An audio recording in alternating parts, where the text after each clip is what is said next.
Abdi et Stéphane travaillent en binôme, un nouveau métier sur cette ligne de production pour le jeune Somalien que lui apprend son tuteur.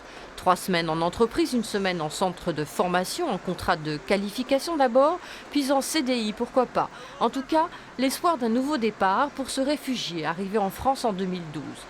On est fiers d'aider Abdi au niveau de sa vie, quoi. Il nous a expliqué qu'il est arrivé sur Paris avant qu'il était en Somalie, qu'il était commerçant et qu'il s'est fait agresser plusieurs fois, donc il a fui son pays.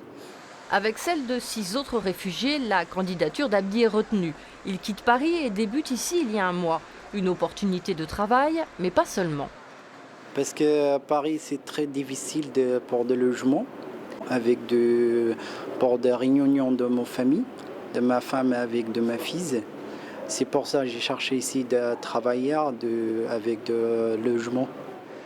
En effet, il vit désormais à Servon-sur-Vilaine, à 3 km de l'usine. C'est grâce à un programme proposé par l'État via la Direction régionale du travail que le directeur de Bridor a décidé d'accueillir Abdi et ses homologues.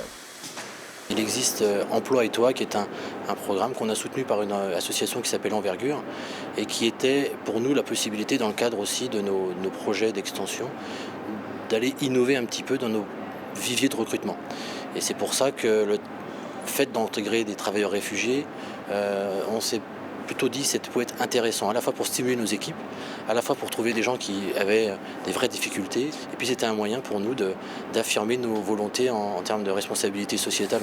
En leur proposant un logement, une formation professionnelle, 200 heures de cours de français et des moyens de transport, le programme met tout en œuvre pour permettre aux nouveaux venus une intégration réussie au travail, mais aussi dans leur vie au quotidien.